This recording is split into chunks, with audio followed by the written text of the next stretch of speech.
Hello दोस्तों, कैसे हो? आपका स्वागत है त्रिपान स्टडी सेंटर में। आज जो हम करने जा रहे हैं क्लास 12 एनआईएस बोर्ड का बायोलॉजी का चैप्टर नंबर 26।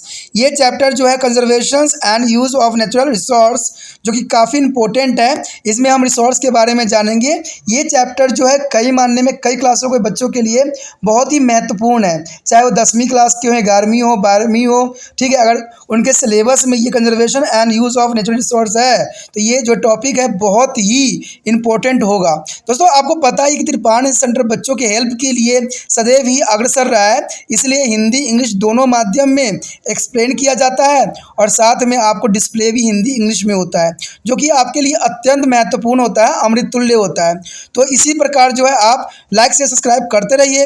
लेकिन आपको पता है, चैप्टर स्टार्ट करने से पहले एक बात जो मैं हमेशा कहता हूँ, जिसको आपको सोचना भी चाहिए, विचार भी करना चाहिए और अमल तो करना ही चाहिए, वो ये है कि जब भी वीडियो देखिए पूरा देखिए, क्योंकि अधूरा जानकारी सदैव खतरनाक होता है। साथ में एक इंपॉर्टेंट बात ये भी रहता है, अगर आप पहली बार वीडियो देख रहे हो तो लाइक शेयर सब्सक्राइब करना मत भूलना। क्योंकि दोस्तों, लाइक कीजिएगा तो बनाने वाले का मनोबल बढ़ता है, सब्सक्राइब कीजिएगा तो इससे ये होता है कि जब भी मैं कोई वीडियो डालूंगा उसका नोटिफिकेशन आपको समय रहते मिल जाएगा। और देखिए, शेयर का मतलब ये होता है कि आपके थ्रू न जाने किन बच्चों को हेल्प मिल जाए, ये आप भी नहीं जानोगे। इसलिए जो है आप शेयर जरूर करो, ठीक है। व्हाट्सएप स्टेटस पे भी लगाओ। दोस्तों, एनआईएस सेंटर जो कई मानने में बहुत से बच्चों के लिए हेल्पफुल है, चाहे वो 8th क्लास हो, 9th 10th 11th 12th हो, चाहे वो एनआईएस बोर्ड के बच्चे हों, ठीक है, चाहे बीए एमए के बच्चे हो, सभी क्लासों के लिए कुछ ना कुछ जो है त्रिपान सेंटर में उपलब्ध है। तो इसलिए आपके लिए ज़रूरी है कि आप सब्सक्राइब करके इसको चैनल को जो है सेव कर लो, नहीं तो बाद में अगर रिसर्च करोगे तो शायद आपको ये चैनल प्राप्त ना हो। तो इसलिए सोचना नहीं, विचार नहीं करना है, सब्सक्राइब करके जो है अपने पास सेव करना है। दोस्तों, ये तो बात था आपके लिए, लेकिन आप देखते हैं हमारा आज टॉपिक क्या है। तो here is the most important chapter is a conservation and the use of natural resource. The nature provide us with their basic need for the our survive as a food, shelter, clothes, etc. And we use air, water, soil, and minerals, coal, petroleums, animals, plant, etc. in our daily life. But do you ever think how to long this requires the materials of nature and will be lost? The growing population, rapidly industrialization, and urbanizations have created a heavy demand on the nature resource. This lesson deals with the mean of the conservation of nature resource through the prevention of the resource giver explanations and sustainable development. After the complete this lesson, you will be able to explain to term of natural resource and the familiarize with their traditionally parasites in the Indian of conservation of nature and describe the reasons for the degradation of natural resource and to get the measure of prevent this and define the biodiversity and describe the need for conserve of biodiversities and the list the various as the endangered is a species of animal or plant and state that the various environmental law passed to be conserved the nature resource and explain the suitable development and justify its needs and describe the various conventional and well as a non-conventional source of energy. There is the most important to today doing here. तो आज जो हमारा chapter होगा वो होगा प्राकृतिक संसाधनों का प्रयोग एवं संरक्षण। ये चैप्टर बहुत ही इंपॉर्टेंट है। देखिए, ये एनआईएस बोर्ड के लिए बच्चों के लिए तो इंपॉर्टेंट है ही है, प्लस 11वीं 12वीं जो सीबीएसई में पढ़ते हैं, चाहे यूपी बोर्ड के बच्चे हो, चाहे बिहार बोर्ड के हो, चाहे वो 9th के हो, 10th के हो, अगर उनके सिलेबस में प्राकृतिक संसाधन का प्रयोग एवं संरक्षण है तो इसका मतलब जो है ये चैप्टर अत्यंत महत्वपूर्ण होने होगा। कहते हैं, अगर हम देखा जाए तो प्राकृतिक संसाधन की हम यहाँ बात करेंगे। आपको पता है प्राकृतिक संसाधन का अर्थ ही होता है जो नेचर में हमें मुक्त रूप से मिलते हैं, यानी नेचर हमें इसके लिए कुछ भी नहीं मांगता, सिर्फ इतना मांगता है कि आप इसको संरक्षण करके रखें, जिससे कि आने वाला जो है जनरेशन भी इसका उपयोग कर सके। ऐसे बहुत से चीज होते हैं जो एक बार इस्तेमाल करते हैं लेकिन उसके बाद उसको इस्तेमाल करने लायक नहीं रह जाता। तो ये सारी बातें बहुत इंपॉर्टेंट रहता है। हमें पता है कि प्राकृतिक हमारे जीवन के लिए मूलभूत आवश्यकताएं जैसे खाद्य, आश्रय, वस्त्र आदि प्रदान करती है। अगर आप कोई भी चीज लो सभी प्राकृतिक से ही प्राप्त होती है, लेकिन ना जाने मनुष्य इसको क्यों दोहन कर रहा है, इसको क्यों नष्ट कर रहा है। मुझे पता है अगर ये नष्ट हो जाएगा तो इंसान के अस्तित्व भी नष्ट हो जाएगा। अब देखिए यहाँ पर क्लियर बात लिखा गया है कि जितनी भी मूलभूत आवश्यकताएं हैं जैसे खाद्य, आश्रय, वस्त्र आदि हमें सब प्राकृतिक से ही प्राप्त होती है। तो फिर लोग जो है, इंसान जो है, इतने अंधे क्यों हो गए हैं। कहते हैं हम दैनिक जीवन में वायु, जल, मृदा, खनिज, कोयला, पेट्रोलियम, जंतुओं तथा पादपों आदि का प्रयोग करते हैं, लेकिन क्या आपने कभी विचार किया है कि कितने समय तक उपयोग के लिए प्राकृतिक से हमें ये पदार्थ मिलते रहेंगे। अब बढ़ती आबादी और तीव्र औद्योगिकरण और शहरीकरण के फलस्वरूप इन सभी पदार्थों की जो मांग है बढ़ती चली जा रही है। यह डर भी बना हुआ है कि यदि हमने इस संसाधनों के संरक्षण के लिए जो है सामाजिक और मानसिक से प्रयास नहीं किया तो हो सकता है भविष्य में इसकी भयंकर कठिनाइयों का सामना करना पड़ जाए। देखिए दोस्तों, ये बात सच्चाई है और इसमें बहुत ही गंभीर बात ये बताई गई है कि अगर हम इसको समझदारी से और इसको संरक्षण ना करें तो आने वाला समय में हो सकता है कि हम भी जो है अपना अस्तित्व खो दें। तो ये बात मैं कई बार बताया भी हूँ आपको कि प्राकृतिक संसाधन को संरक्षण करना हमारे लिए अत्यंत महत्वपूर्ण है। कई लोग तो ये भी होते हैं, कहते हैं कि ये फ्री में मिलता है तो फ्री में इसको इस्तेमाल करते रहो, और कई राज्य में तो ये भी हुआ है कि जो भी प्राकृतिक संसाधन से बनते हैं उन चीज़ों को फ्री कर दिया गया है। तो आपको पता है कि फ्री का क्या वैल्यू होता है, ये तो हम भी जानते हैं और आप भी जानते हो। कहते हैं प्राकृतिक संसाधन, नेचुरल रिसोर्स की व्याख्या करेंगे। देखिए अगर आप ये चैप्टर समझ लोगे ना अच्छे से तो आप लोग क्या कर सकोगे, प्राकृतिक संसाधन के नेचुरल रिसोर्स के बारे में भी जानोगे, जिसके बारे में हमने अभी चर्चा भी किया है। कहते हैं प्राकृतिक संरक्षण के लिए अपनाई जाने वाली भारतीय परंपराओं से परिचित भी होगे और प्राकृतिक संसाधन के अवलंबन यानी हर्ष के कारणों का भी आप पता करोगे और इसके रोकने का उपाय भी यहाँ सुलझाने की हम कोशिश करेंगे। साथ में जैव विविधताओं के परिभाषित और जैव विविधताओं के संरक्षण की आवश्यकता क्यों पड़ती है इसके विषय में भी हम यहाँ चर्चा करेंगे और विविध संकटपन्न यानी जो इंडेंजरस पादप एवं जीव प्रजातियों की सूचना भी बना पाएंगे जो इंडेंजरस में चले गए हैं, और प्राकृतिक संसाधन संरक्षण के लिए बनाए गए विभिन्न पर्यावरण नियमों की भी बात करेंगे। ठीक है, उसके बाद हमने पढ़ना है सुटेबिलिटी ऑफ डेवलपमेंट की व्याख्या भी करेंगे, जिसका मतलब होता है सदन पोषण विकास, जिसके बारे में हम पूरा ही बातें करेंगे। अब देखते हैं हमारा आज पहला टॉपिक और पहला जो है हमारा क्या है।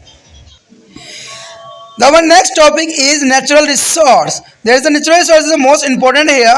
The term natural resource mean by things that we use from our environment to achieve our objective. And for example, we require bricks, cement, iron, wood, etc. And to construct a building. All these items called resource for the construction of their buildings. A resource can be defined as any natural or artificial substance. The resource means there is any natural and artificial substance, energy or organism and which is used by human beings to the welfare. That is called to the natural resource or artificial resource. This resource can be two types. The resource has two types. There are natural resource, artificial resource.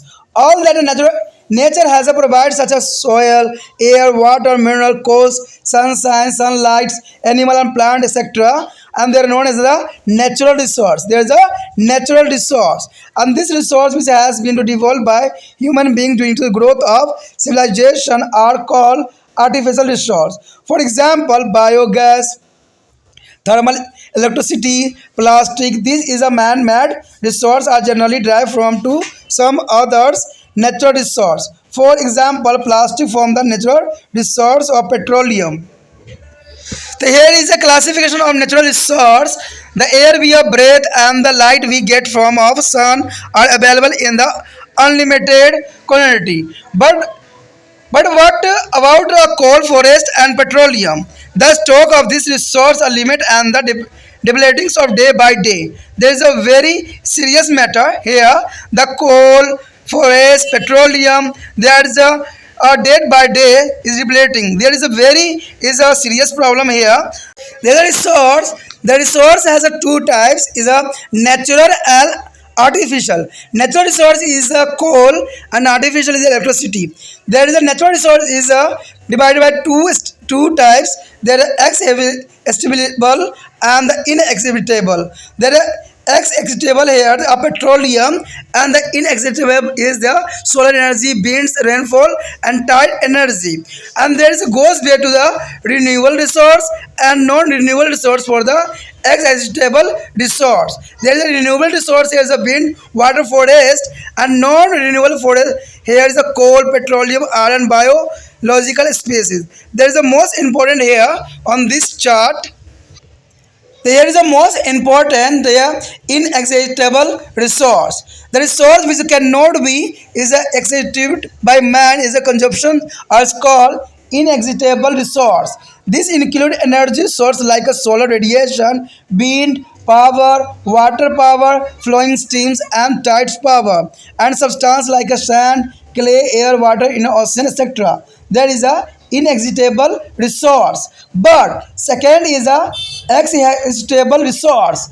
Exhaustible resource here. On the other hand, there are some resources which are available in the limited quantity and are going to be exhausted as a result of continuously use, and this is called to the exhaustible resource. For example, the stock of coal in the earth is a limited, and there one day there will be no more coal available for our use. That is the most important. But next is there is a renewable resource. Some of the exhaustible resources are naturally generated after the consumptions, and they are known as the renewable resource. For forest trees and plants that make a forest may be destroyed, but new ones go in their place. But if the forests are totally cut down to get a land is a construction of building, it's a lost forever. And some other example are fresh water, fertilized soil, and the forest yarding wooden and other product, and vegetation, wildlife, etc. That is the most important example here.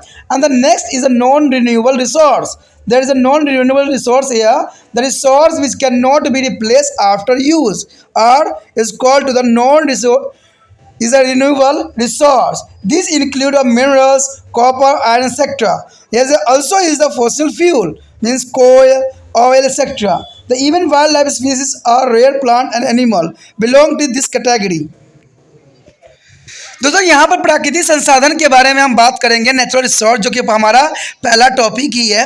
कहते हैं संसाधन शब्द का अर्थ कोई भी ऐसा वस्तु अथवा पदार्थ है जिसे हम अपने उद्देश्य की पूर्ति के लिए पर्यावरण से प्राप्त करते हैं। उदाहरण के लिए हमें जो है भवन निर्माण के लिए ईंटों, सीमेंट, लोहे, लकड़ी आदि की आवश्यकता होती है। ये सभी वस्तुएं भवन निर्माण के संसाधन हैं। देखिए, ये सारे संसाधन होते हैं और संसाधन हमारे लिए जो है हमारे जीवन के लिए बहुत ही आसान बनाने के लिए पर्याप्त होता है। कहते हैं संसाधन को इस प्रकार परिभाषित कर सकते हैं कि मानव द्वारा अपने हितों में प्रयोग किए जाने वाले कोई भी, चाहे प्राकृतिक हो चाहे कृत्रिम पदार्थ हो, ऊर्जा को जीवन संसाधन कहते हैं। ठीक है, ऊर्जा जीव संसाधन कहलाता है, जो इंसानों को उपयोग के लिए जो बाध्य करता है, उसी को ही हम क्या करते हैं, संसाधन कहते हैं। संसाधन किसी भी प्रकार का हो सकता है। यहाँ पर संसाधन को दो भागों में विभक्त किया गया है, एक प्राकृतिक संसाधन, एक कृत्रिम संसाधन। ठीक है, प्राकृतिक संसाधन जो हमें प्राकृतिक से प्राप्त होती है, और कृत्रिम जो हम स्वयं बनाते हैं। ठीक है, अपने लिए बनाते हैं और अपनी आवश्यकताओं के लिए बनाते हैं। कहते हैं प्रकृति द्वारा प्रदत्त सभी चीज़ें, जैसे मृदा हो, वायु, जल हो, खनिज हो, कोयला हो, सूर्य का प्रकाश हो, जीव व पादप आदि प्राकृतिक संसाधन कहलाते हैं। देखो दोस्तों, जो वायु हो, जल हो, ये सारे प्राकृतिक संसाधन हैं। एक बार इस्तेमाल करने के बाद दोबारा इसका प्रयोग किया जा सकता है, क्योंकि ये जो है अपना साइकिल कंप्लीट करते हैं। ठीक है, मानव अपने अस्तित्व को बनाए रखने के लिए इन संसाधनों का प्रत्यक्ष अप्रत्यक्ष रूप से सदैव प्रयोग करते ही रहते हैं। सभ्यता के विकास की अवधि में मानव द्वारा विकसित किए गए संसाधन जो थे कुछ कृत्रिम संसाधन थे, उसे हम आर्टिफिशियल रिसोर्स कहते हैं। यानी मानव ने अपनी आवश्यकताओं के लिए जो चीज़ों की विकास किया है, जो खुद स्वयं बनाया है, उसे ही हम आर्टिफिशियल रिसोर्स कहते हैं। उदाहरण के लिए अगर देखो, ये तो बायोगैस आएगा, ऊर्जा विद्युत आएगा, प्लास्टिक आएगा, आदि मानव निर्मित संसाधन में आते हैं। ये मानव निर्मित संसाधन प्रायः दूसरे प्राकृतिक संसाधन से प्राप्त किए जाते हैं। उदाहरण के लिए प्लास्टिक और अन्य रासायनिक उत्पाद जो है अंततः जो है पेट्रोलियम प्राकृतिक संसाधन से ही प्राप्त किए जाते हैं। तो ये सारे चीज़ें बहुत इंपॉर्टेंट होते हैं, जो इंसानों के जीवन को बहुत ही आसान और सुलभ बना देता है। कहते हैं विद्युत पैदा करने के लिए प्रयुक्त प्राकृतिक संसाधन कौन से हैं, तो ये भी बहुत काफ़ी इंपॉर्टेंट रहता है। देखिए, इंसान ने अपने जीवन को आसान से आसान बनाने के लिए इन प्राकृतिक संसाधनों का प्रयोग जो है किया है। अब यहाँ पर देखा जाए तो प्राकृतिक संसाधन का वर्गीकरण देखिए, प्राकृतिक संसाधन का यहाँ पर वर्गीकरण किया गया है। सांस में ली जाने वाली वायु और सूर्य द्वारा प्राप्त प्रकाश की मात्रा असीमित है, लेकिन कोयला, वन तथा पेट्रोलियम की मात्रा सीमित है। इन साधनों की मात्रा दिन दिन प्रतिदिन लगातार कम होती जा रही है। तो मैंने पहले ही कहा था आपको कि अगर हम कोई चीज़ को अगर हद से अधिक उपयोग करें तो वो सदैव ही नष्ट हो जाता है, और ये बात इंसान शायद कभी नहीं समझ सकता है और समझने की कोशिश भी नहीं कर रहा है। इवन कि आप भी समझने की कोशिश नहीं कर रहे हो कि आपको जो होता है हर समय अपने कार्य में अग्रसर रहना चाहिए। पढ़ाई के लिए सदैव समय निकालने की ज़रूरत पड़ती है, कोई भी बात होती है उसको नोट करने की ज़रूरत होती है, ठीक है, जो कि काफ़ी अच्छा भी रहता है, क्योंकि पहले भाग प्राकृतिक का माना गया, दूसरा कृत्रिम जिसमें विद्युत हो जाता है। अगर प्राकृतिक में देखोगे तो प्राकृतिक दो तरह से जो है इसको आगे डिवाइड किया गया है। एक है समापनशील यानी समाप्त होने वाला, एक है असमापनशील जो समाप्त नहीं होगा। इसमें एक्सस्टेबल कहेंगे और इनएक्सस्टेबल कहेंगे, ठीक है, यानी समाप्त हो जाने वाले वस्तु होगा और ये कभी समाप्त नहीं होने वाला होगा। तो आपको पता है कि कोयला, पेट्रोलियम जो होता है जल्दी समाप्त होने वाला पदार्थ में आता है, लेकिन अगर देखा जाए तो सौर ऊर्जा, वायु, वर्षा, ज्वारीय ऊर्जा ये कभी भी ख़त्म नहीं हो सकता, ठीक है। इसमें बताया गया है दूसरा जो है, अगर समापनशील पदार्थों में आए तो इसको दो भागों में विभक्त किया गया है, एक रिन्यूएबल रिसोर्स, एक नॉन रिन्यूएबल रिसोर्स। देखिए, रिन्यूएबल रिसोर्स का मतलब होता है जो दोबारा ही पूर्ण हो जाए, यानी नवीकरणीय साधन, उपयोग के बाद दोबारा इसके जो है आपूर्ति हो सकती है, इसलिए वायु, जल, वन सारे इसके अंतर्गत आते हैं। कहते हैं अगर दूसरा देखा जाए अनवीकरणीय शोधन साधन, तो ये हो जाता है नॉन रिन्यूएबल रिसोर्स कहलाता है, और इसमें जो है कोयला, पेट्रोलियम, लोहा, जैव प्रजातियाँ सारे कुछ है जो एक बार समाप्त हो जाने के बाद दोबारा शायद मिलना आपके लिए संभव नहीं होगा। अब यही बात बताया गया है कि असमापनशील संसाधन, देखिए असमापनशील जो समाप्त नहीं होते हैं, ऐसे संसाधन जो मानव उपभोग तथा अन्य उपयोग द्वारा समाप्त नहीं किए जा सकते हैं जो समापनशील संसाधन कहलाते हैं। इसमें ऊर्जा स्रोत जैसे विकिरण, वायु शक्ति, जल शक्ति, ठीक है, जो है प्रवाही धाराएं और ज्वारीय ऊर्जा पदार्थ जैसे रेत, मिट्टी, वायु, समुद्री जल आदि, ये सारे चीज़ जो होते हैं असमापनशील संसाधन में आते हैं। दूसरा है समापनशील संसाधन जो कुछ समय इस्तेमाल करने के पश्चात वो नष्ट हो जाते हैं। जैसे दूसरी तरफ ऐसे संसाधन जिनका मात्रा सीमित है और निरंतर उपयोग से जो है पूर्णता प्राप्त हो जाएंगे, वो समाप्तशील संसाधन कहलाते हैं। उदाहरण के लिए पृथ्वी में कोयला और भंडार सीमित है और एक दिन हमारे उपयोग के लिए कोयला उपलब्ध नहीं होगा। और पेट्रोलियम दूसरा महत्वपूर्ण जो है समापनशील साधन है जिसको एक बार इस्तेमाल करने का दोबारा प्रयोग नहीं किया जा सकता। उसके पश्चात हमारा नवीकरणीय संसाधन, देखिए नवीकरणीय का मतलब यही होता है उपयोग के बाद दोबारा आपूर्ति, ठीक है, यानी दोबारा आप इसका उपयोग कर सकते हो। कुछ है होने वाले संसाधन प्रयोग के पश्चात प्राकृतिक रूप से पुण्य जो है उत्पन्न हो जाते हैं और उन्हें जो है नवीकरणीय संसाधन कहा जाता है।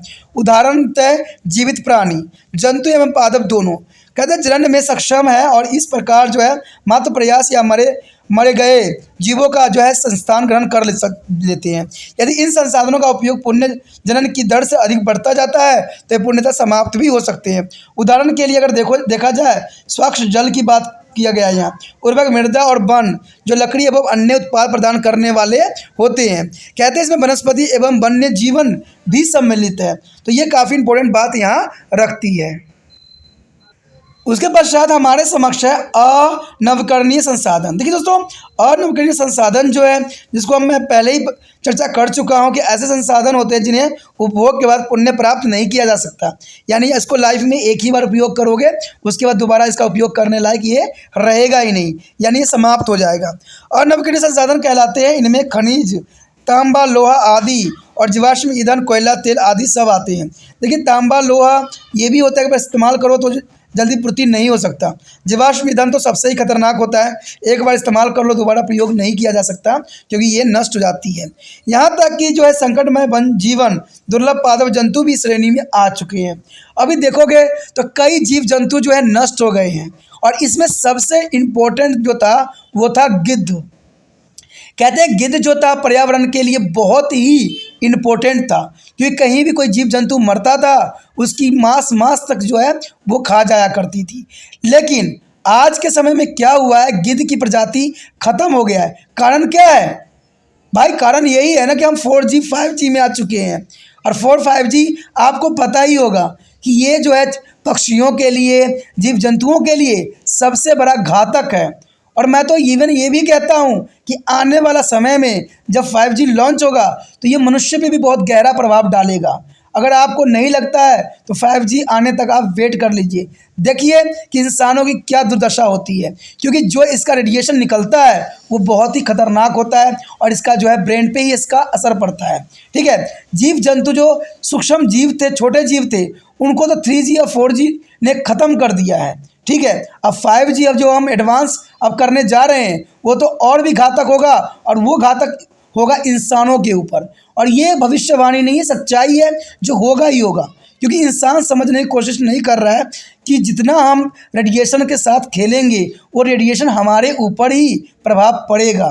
ठीक है, साइंटिस्ट भी इस बात को जानते हैं भली भांति, लेकिन कहते हैं ना आपको तो बहुत तेज़ नेट की ज़रूरत है। खाना क्यों ज़रूरी है? खाने की ज़रूरत नहीं है इंसानों को, आज नेट खाने की आवश्यकता है। नेट चाहिए, मोबाइल चाहिए, टेलीविज़न चाहिए, ये सारे चीज़ें चाहिए जो प्राकृतिक नुकसान के लिए अग्रसर बनाता है। लेकिन अगर देखिए दोस्तों, पहले भी ये सब चीज़ें होती थी, हम पहले भी जो है बात किया करते थे। अगर कहते हैं बात अगर साधारण तौर पे ही किया जाए तो क्या हो जाएगा, कोई अनर्थ तो नहीं हो जाएगा।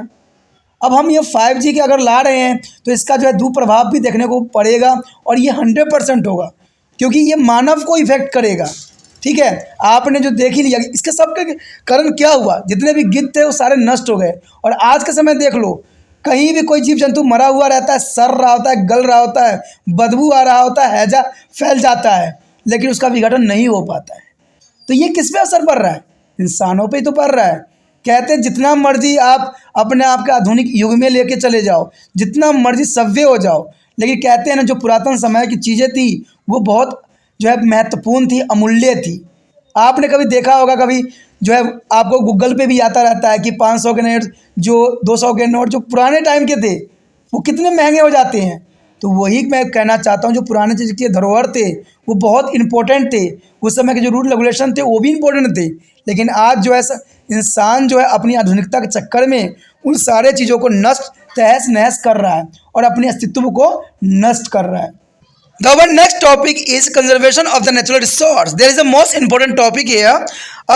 Consumption of the natural resource is increasing with the growing population, with the increasing of industrialization and urbanizations. We need to be conserve of natural resource for their distractions will be also upset the ecological balance.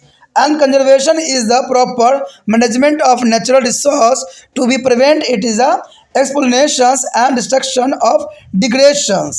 The conservation is the sum total of activity which can drive to benefit from a natural resource, but at the same time prevent excessive use to leading to the destruction and degradation. There is a need for the conservation of natural resource. Why do you need to the conservation of natural resource? There is a most important here question. And we know that our natural provide us with all our basic need, but we tend to the over exported. If we go to the exploiting of nature, there will be no more resource available in the future. So, hence there is in the urgent need to be conserved to nature for the following reason. Some of the need for the maintain ecological balance for the supporting of life. That is the most important thing here. And to preserve the different kind of species is a biodiversity. The species is the most important. I have already discussed here. And to make the resource available to present and the future generation. The future generation, there is important resource available. There is more important. And to ensure to the survival of human race. That is the most important. दोस्तों यहाँ पर बात की गई है प्राकृतिक संसाधनों के संरक्षण की।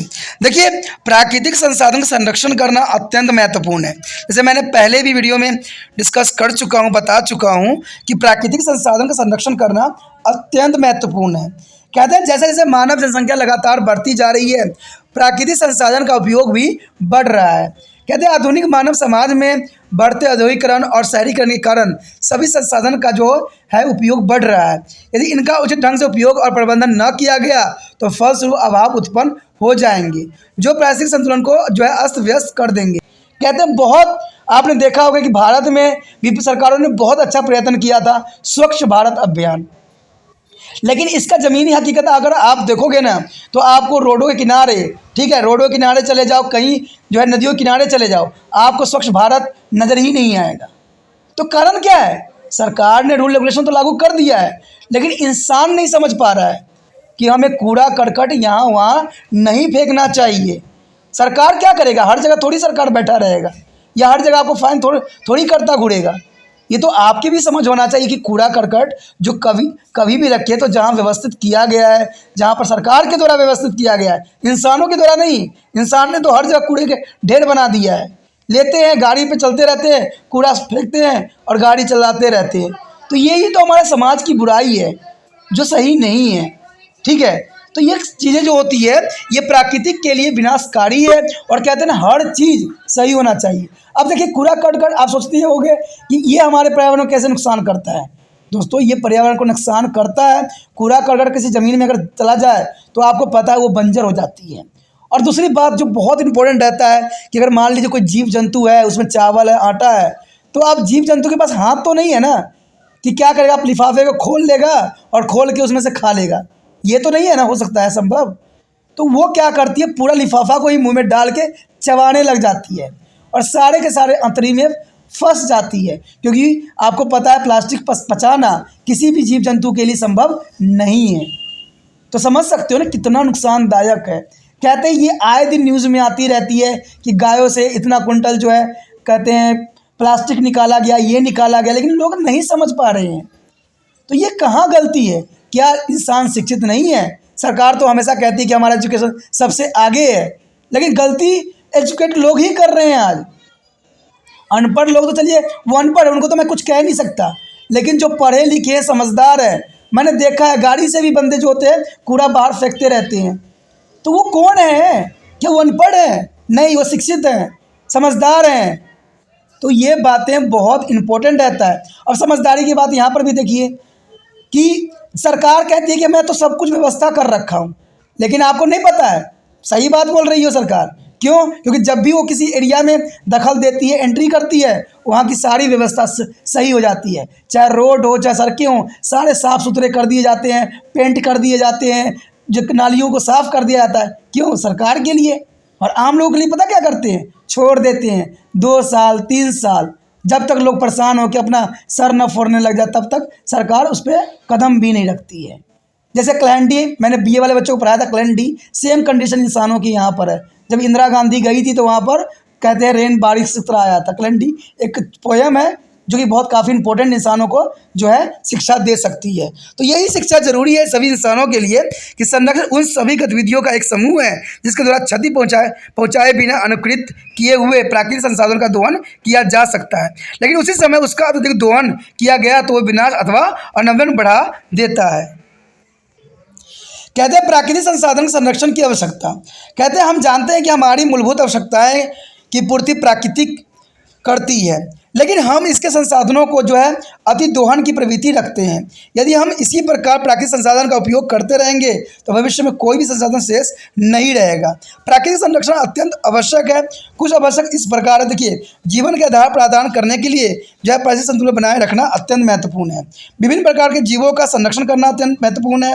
जो कहते हैं वर्तमान एवं भविष्य की पीढ़ियों के लिए संसाधन उपलब्ध कराना अत्यंत महत्वपूर्ण है। मानव जाति का अस्तित्व सुनिश्चित करना भी जो है प्राकृतिक संसाधन के अंतर्गत आता है। देखिए दोस्तों कितनी इंपॉर्टेंट बात यहाँ पर बताई गई है। मैं कहता हूँ जब भी मैं पढ़ता हूँ ना तो मुझे हैरानी होती है कि ज्ञान इतने इंपॉर्टेंट यहाँ छुपा हुआ है, इतनी साफ शब्दों में लिखा हुआ है किताबों में, लेकिन ये बड़े बड़े मंत्री लोग सब क्यों नहीं समझते हैं। कहते हैं अगर एक मंत्री फ्री कर रहा है तो दूसरा मंत्री फ्री करते हैं, लेकिन अगर उनका सरकार वहाँ पर ना हो तो वो क्या करते हैं, डंडा लेके रोडों पर बैठ जाते हैं कि आपने बिजली क्यों फ्री किया, आपने पानी क्यों फ्री किया। लेकिन दूसरी तरफ वो अपने पार्टी को ये नहीं देख रहे होते हैं कि आपने क्या किया है, 5 किलो अनाज फ्री कर दिया लोगों के लिए, आपने क्या किया है लोगों के लिए, क्या किया है कि जो बेरोजगारी भत्ता दे रहे हैं। अरे बेरोजगारी भत्ता नहीं चाहिए, इनको काम चाहिए, क्योंकि कहते हैं खाली मन जो है शैतान का घर होता है। तो आप तो शैतान बनाने की कोशिश कर रहे हो सभी को। काम दो ना, जॉब दो, कम से कम काम रहेगा तो कम से कम वो अपने काम में संलग्न तो रहेंगे। आपके बेरोजगारी भत्ता, आपके जो आए दिन जो डिस्ट्रीब्यूट पैसे हो रहे होते हैं, तो ये सब कहाँ से आ रहा है? सब हम आम इंसानों से ही लिया जा रहा है। सरकार कभी पैसा नहीं पैदा करती है। दोस्तों, सरकार कभी भी पत्थर तोड़ के आपके लिए कमाती नहीं है और आपके संसाधन नहीं जुटाती है। ये सब राजनीतिक खेल है। कहते हैं एक को अगर फ्री करता है दूसरा उसको जो है अंगुली उठाता है, लेकिन खुद करता है तो दूसरे को अंगुली नहीं उठाने देता है। तो ऐसा सिस्टम नहीं होना चाहिए। कहते हैं फ्री की वस्तु किसी के लिए भी कहते हैं न्याय उचित नहीं है, क्योंकि इससे क्या होता है, उसका दोहन दिन प्रतिदिन बढ़ता ही चला जाता है और वो जो है संकटमय स्थिति में पैदा हो जाता है। ठीक है, तो इसीलिए जो है सरकार को इसमें एनालाइज करने की आवश्यकता है, सोचने की भी आवश्यकता है कि फ्री हम ना करके हम सब चीज़ को व्यवस्थित करें और लोगों के लिए सुविधाजनक बनाएं। ठीक है, पानी आपको पता है अगर फ्री कर देते हैं तो उससे कोई फ़र्क नहीं पड़ता, लेकिन आप कम से कम मीटर तो ठीक करवा दो, मीटर की व्यवस्था सही से करवा दो कि हम जितना यूज़ करें उतना हम उसका कीमत दें। हमें फ्री नहीं चाहिए। फ्री लेके हम क्या करेंगे? फ्री लेके तो हम उसका कीमत हम भूल जाएंगे, भाई इसका कोई कीमत ही नहीं रहेगा। तो ये बातें समझना ज़रूरी है। ठीक है, फ्री में दिया हुआ कोई भी चीज़ अच्छा नहीं है। ये बात सबको समझना चाहिए और पढ़े लिखे होने के नाते ये आप लोगों को भी समझने की ज़रूरत है कि जब भी कोई लालच दे और किसी प्रकार के फ्री की बात करे तो समझ जाइए कि उसमें जो है गलत भावना छुपी हुई है, सिर्फ अपना जो है वो मकसद पूरा करना चाहती है।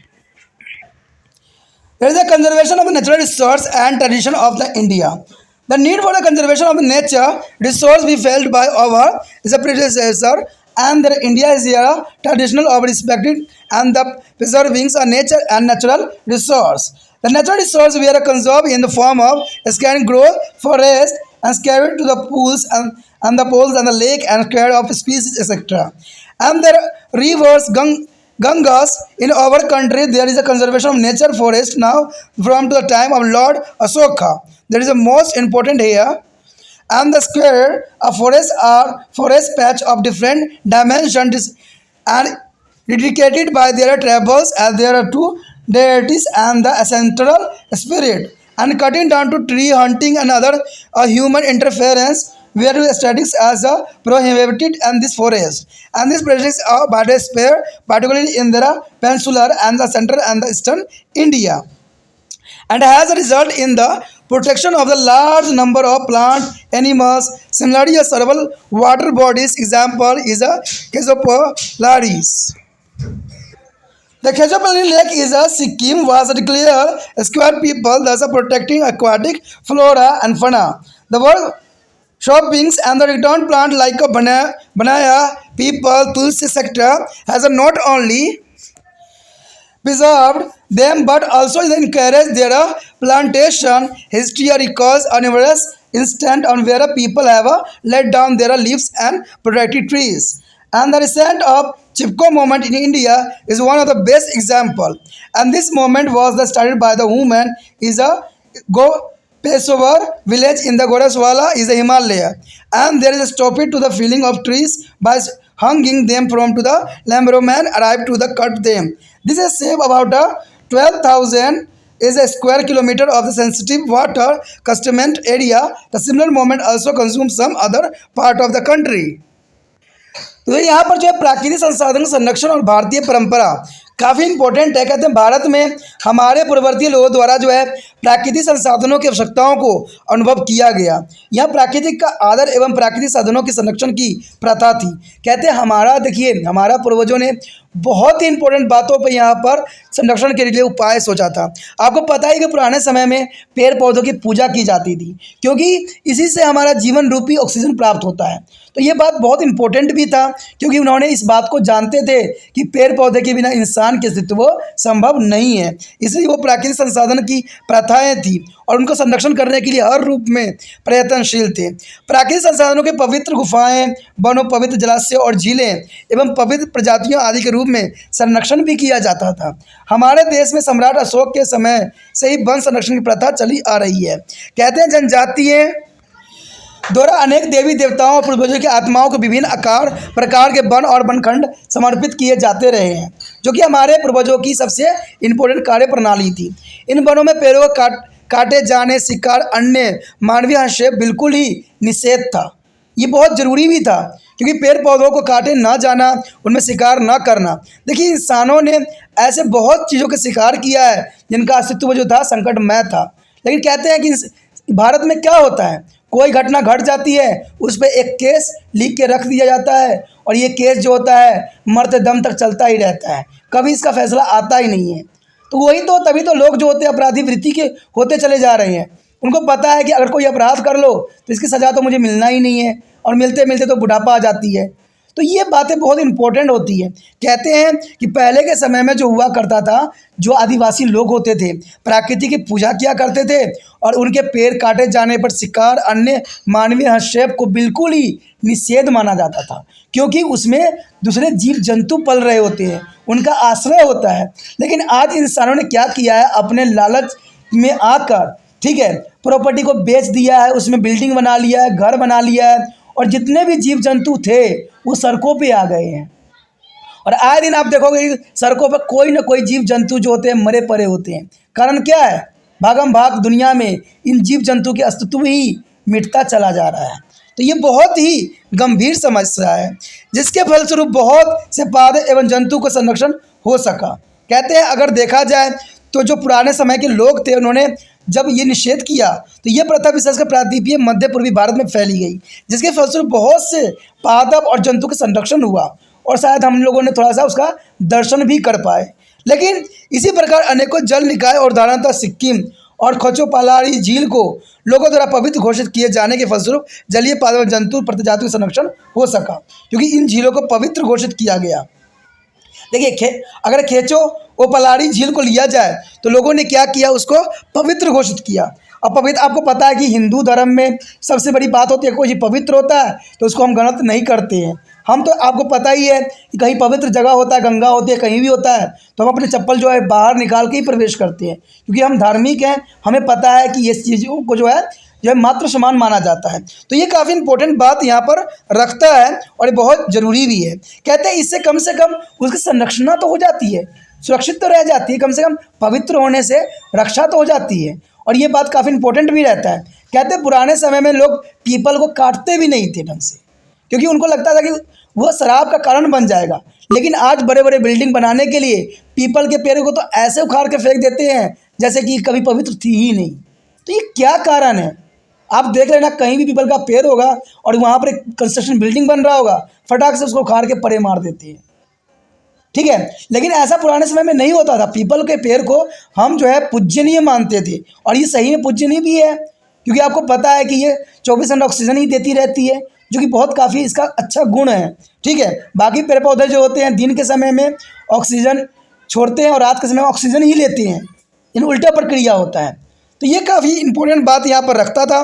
कहते हैं कि ये जलीय जीवन जंतुओं और प्राणी संरक्षण हो सका, और विशेष पौधे जैसे बरगद, पीपल, तुलसी आदि की पूजा किए जाने से इनके संरक्षण के साथ साथ वृक्षारोपण की प्रोत्साहन भी मिला, और ये करना भी चाहिए। कहते बरगद, पीपल, तुलसी ये हमारे लिए औषधि समान भी है, और कई मायने में हमारे संरक्षण करने के लिए भी हमेशा तत्परते रहती है।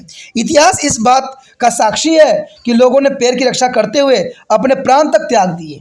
देखिए वो भी इंसान थे जो कि पेड़ की रक्षा के लिए अपने प्राण तक भी त्याग दिए। लेकिन आज के मनुष्य है, आज के आधुनिक मनुष्य है, जो आज अपने अस्तित्व को जो है अपनी सहूलियत के लिए, अपने पैसे की लालच के लिए इन्हीं पेड़ पौधों को नष्ट करके अपने घर भर रही है, अपने जेब भर रही है। तो ये कहाँ इंसानियत मर चुका है, ये मुझे समझ नहीं आ रहा है। आज इंसानियत कहाँ चली गई है, तो ये समझने की बात है। देखिए इसी पर एक एग्जाम्पल आपके समक्ष है जो कि बहुत काफ़ी इंपॉर्टेंट है। इसमें एग्जाम्पल के रूप में अगर देखा जाए तो ये भारत में एग्जाम्पल प्रस्तुत हुआ था, जिसको चिपको आंदोलन के नाम से आप लोग जानते हो। चिपको मूवमेंट जो थी बहुत इंपॉर्टेंट मूवमेंट थी, और ये आंदोलन हिमालय क्षेत्र में जो है गढ़वाल की जो है गोपोश्वर गांव की महिलाओं ने आरंभ किया था। देखिए महिलाएं कितनी इंपॉर्टेंट कार्य किया था। इन महिलाओं ने क्या किया था, उन्होंने पेड़ों से चिपक कर इन्हें काटे जाने का रोका था, और इससे जो है 12,000 वर्ग किलोमीटर के संवेदनशील जल प्रवाह क्षेत्र यानी वाटर कैचमेंट रीजन को बचाया जा सका। और इसी प्रकार के आंदोलन देश के कई भागों में भी देखने को मिला। कहते हैं ये औरतें कितने समझदार थी, जिन्होंने अपने प्राण की आहुति तक दे दिया पेड़ पौधों को संरक्षण के लिए। लेकिन आज हम लोग क्या कर रहे हैं, आए दिन पेड़ पौधों काटे जा रहे हैं अपनी लालच के लिए, ठीक है। तो ये चीज़ सही नहीं है, इसको सरकार को जो है सख्त कानून बनाना चाहिए। और मैं सरकार को क्या कहूँ, कानून तो ऐसे भी है, कहते हैं कानून अगर पैसे कमाना तो कानून 2 मिनट में आ जाती है। आपने देखा होगा कि कई सड़कों का या कोई घर के आसपास आप पेड़ पौधे काट दो तो फटाक से पुलिस आ जाती है, लेकिन वही कंस्ट्रक्शन जगह पे अगर पेड़ पौधों को उखाड़ के फेंक देते हैं कोई पुलिस वाला नहीं आता है। तो ये क्या है, मुझे समझ ही नहीं आ रहा कि ऐसा क्यों हो रहा है। क्या कानून है, क्या रूल है, कुछ समझ नहीं आ रहा है। क्योंकि कहते हैं कानून होता है कि किसी चीज़ के संरक्षण के लिए। अगर कानून में लिखा गया है कि पेड़ पौधों को हमें नहीं काटना चाहिए जब तक वो कोई प्रॉब्लम क्रिएट ना करे, ठीक है, तो उसको ऐसे कैसे काट देते हैं? बड़े बड़े पेड़ पौधे को तो ऐसे ही धराशायी कर देते हैं, कुछ मतलब ही नहीं बनता है इसका। तो कहते हैं ना, रूल रेगुलेशन सभी बने हुए हैं लेकिन इसका पालन कोई नहीं कर रहा है। सिर्फ रूल रेगुलेशन क्या होता है, किताबों में एक्ट के रूप में सदैव विद्यमान रहती है, लेकिन इंसानों के लाइफ में इसमें कोई एक्ट नहीं है, कोई वो नहीं है। सिर्फ अच्छे बातें बोलने वाले, अच्छे बातें करने वाले लोगों के लिए सिर्फ जो है सरकार की तरफ से जेल का रास्ता ही होता है। तो ये सही नहीं है दोस्तों। ये आज एनालिसिस करने का समय है, सोचने का समय है कि हमारे जो है प्रकृति को हम कैसे बचाएं और कैसे इन संसाधनों का उपयोग करके, ठीक है, अच्छे से उपयोग करके हम संसाधन को बचा सकते हैं। कहते हैं अगर देखा जाए चिपको आंदोलन को, तो ये जो महिलाएं थी कोई इतने अनपढ़ थी, फिर भी उनको एहसास था, समझ था कि पेड़ पौधे उनके लिए कितना मान्य है और कितना इम्पोर्टेंट है। तभी वहाँ पर जो बड़े बड़े साहूकार थे, बड़े बड़े लोग थे, वो पेड़ काटने गए तो उन्होंने क्या किया, सभी के सभी जो औरतें थी पेड़ से चिपक गए और पेड़ काटने से मना कर दिया। जिसकी वजह से क्या हुआ, इसका नाम तो चलो चिपको आंदोलन पड़ा, लेकिन कई औरतों की जो है इसमें जान चली गई। तो उन्होंने क्या किया, पेड़ को, कहते हैं पुराने समय में पेड़ को भी जो है रक्षाबंधन की तरह लोग रक्षाबंधन मनाया करते थे। पेड़ में जो है राखियाँ बांधा करते थे, क्योंकि उनको पता था कि ये उनके लिए जीवन रूपी अमृत तुल्य है। क्योंकि इसी से जो है प्राकृतिक स्वास्थ्य बना रहता है। कहते हैं जब तक आप इस बात को नहीं समझोगे, पेड़ पौधों को नहीं बचाओगे, चाहे आप विंड पावर लगा लो, चाहे आप एयर को साफ़ करने वाले मशीन लगा लो, या जितना मर्जी आप उपयोग कर लो, एयर साफ़ नहीं होगा। क्योंकि एयर साफ़ होता है सिर्फ पेड़ पौधों से ही होता है, क्योंकि ये नेचुरल प्रोसेसिंग है। आपके हवा जो है शुद्ध करने वाला मशीन कभी भी इसको शुद्ध नहीं कर सकता। आप कितना शुद्ध कीजिएगा, कितने क्षेत्र में आप मशीन लगाइएगा, लेकिन वही अगर लोगों को जागरूक करते हो पेड़ पौधे लगाने के लिए, तो ये बहुत इंपॉर्टेंट होता है। सरकार को हमेशा सदैव पेड़ पौधे लगाने के लोगों को प्रोत्साहित करने की आवश्यकता है।